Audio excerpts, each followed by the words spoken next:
علماء شہادت کے عظیم منصب پر فائز ہوئے اور لاکھوں کی تعداد میں مجاہدین سولی پر لٹکائے گئے، بلکہ تاریخ اس بات پر شاہد ہے کہ دہلی سے لے کر یا دہلی کے آگے تک کوئی ایسا درخت باقی نہ تھا جس پر علماء حق کا سر نہ لٹکا ہو۔ 5500 سے زائد علماء اکرام کو تخت دار پر چڑھایا گیا۔ 1857 کے سنگین دردناک حالات میں علماء اہل سنت نے مسلمانان ہند کی جو فکری قیادت کی، اس سے کبھی بھی مورخین اپنا منہ نہیں موڑ سکتے۔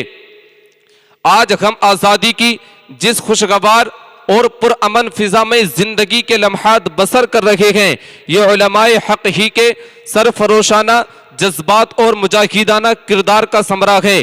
انہی کے مقدس اور محترم لہو سے شجر آزادی کی آبیاری و آب پاشی ہوئی ہے۔ اگر انہوں نے بروقت حالات کے طوفانی رخ کا قلعہ کما نہ کیا ہوتا تو آج ہندوستانی یہاں کس حال میں ہوتے وہ خدا ہی بہتر جانتا ہے۔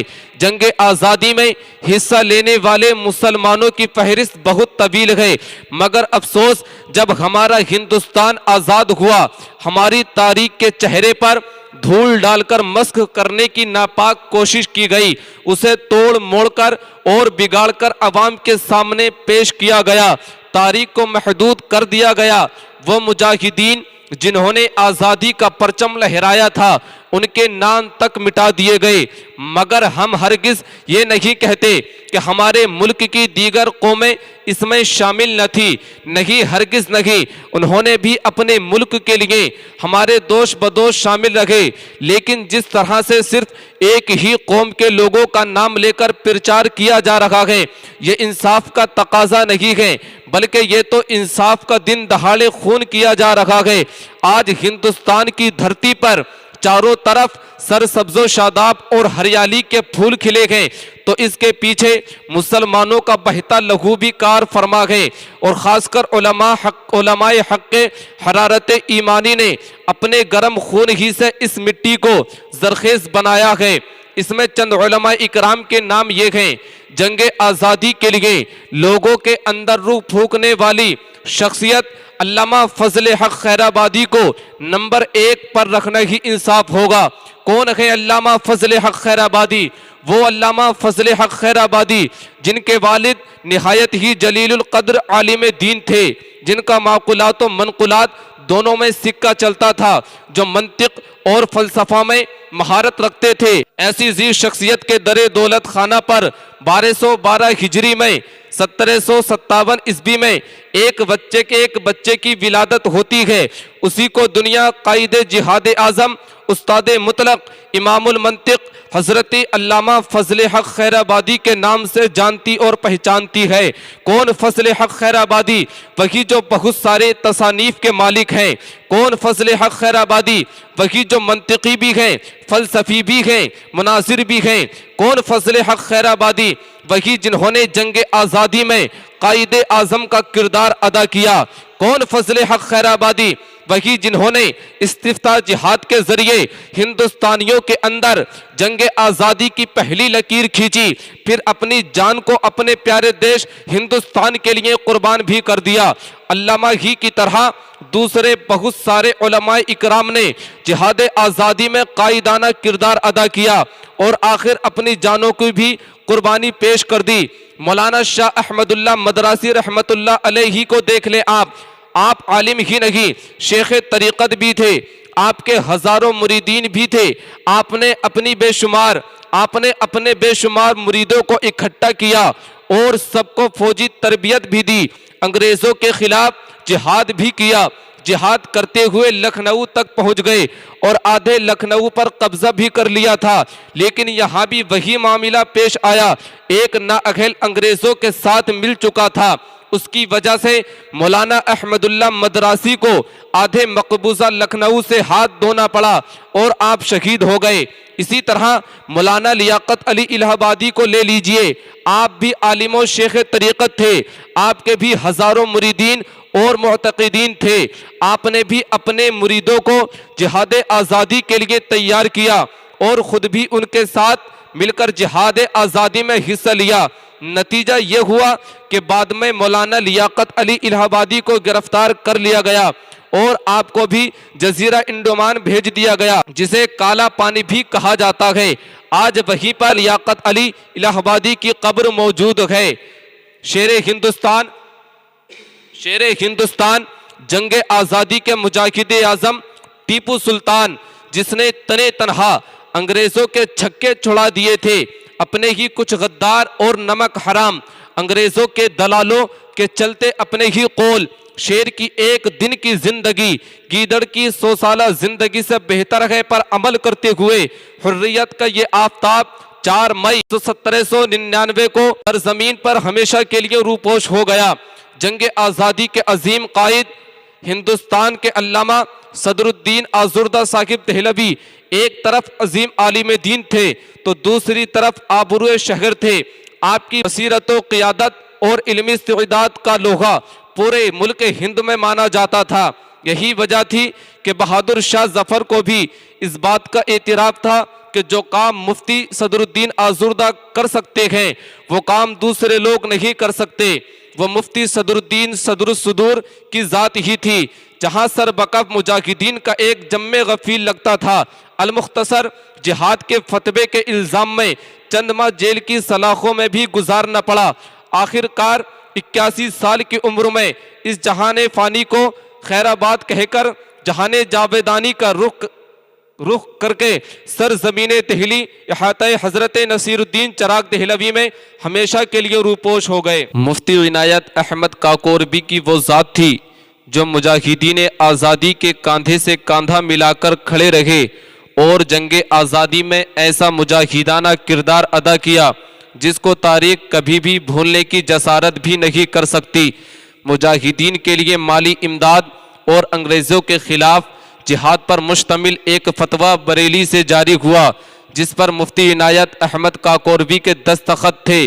جنگ آزادی 1857 میں پروفیسر محمد ایوب لکھتے ہیں، انقلاب سے پہلے بریلی میں اس تحریک کے 2 ممتاز کارکن موجود تھے، مولوی سرفراز علی اور دوسرے مفتی عنایت احمد کاکوربی۔ علامہ فضل احمد بدایونی، مولانا رحمت اللہ، مولانا ڈاکٹر وزیر علی خان بے باک مجاہد، مولانا بہاج الدین مراد آبادی، مولانا امام بخش، حضرت علامہ مولانا رضا علی بریلوی، مفتی کرام الدین، مولانا عبد القادر، مولوی فرید الدین، مولوی محمد علی، مفتی رحمت علی، مولوی سعید الدین، مولوی عبد الغنی، قاضی القضات محمد علی حسینی۔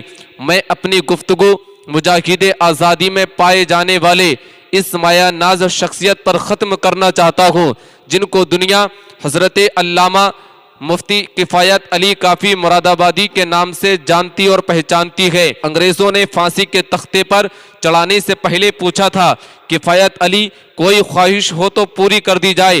فرمایا ہاں ایک خواہش ہے۔ کہا کیا خواہش ہے؟ کہا مجھے کاغذ قلم دیا جائے، میں اپنے نبی کی نعت لکھنا چاہتا ہوں۔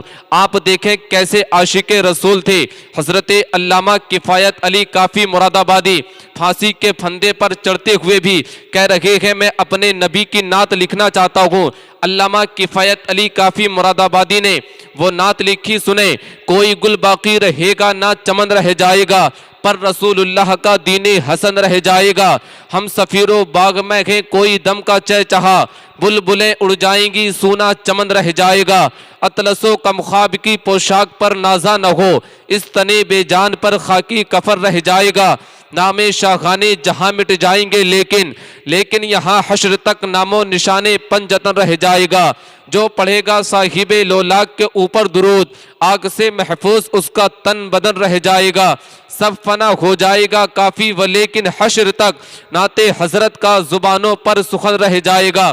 آخر میں علامہ ڈاکٹر اقبال کے اشعار بھی سن لیجئے، سارے جہاں سے اچھا ہندوستاں ہمارا، ہم بلبلے ہیں اس کی یہ گلستاں ہمارا۔ پربت وہ سب سے اونچا ہمسایہ آسماں کا، وہ سنتری ہمارا، وہ پاسباں ہمارا، ہندی کے غم وطن ہے ہندوستاں ہمارا، مذہب نہیں سکھاتا آپس میں بیر رکھنا، ہندی کے غم وطن ہے ہندوستاں ہمارا، یونان و مصر و روما سب مٹ گئے جہاں سے، اب تک مگر ہے باقی نام و نشاں ہمارا، کچھ بات ہے کہ ہستی مٹتی نہیں ہماری، صدیوں رکھا ہے دشمن دورے زماں ہمارا، اقبال کوئی محرم اپنا نہیں جہاں میں، معلوم کیا کسی کو درد نہاں ہمارا، ہمارے شہر میں چوروں کا ایک بازار دکھتا ہے، ہمارے شہر میں چوروں کا ایک بازار دکھتا ہے، غریبوں کا جو قاتل ہے وہی سردار دکھتا ہے، ہمارے ہی بدولت ہے ملی بھارت کو آزادی، ہمارا خون بھی صاحب کو اب غدار دکھتا ہے۔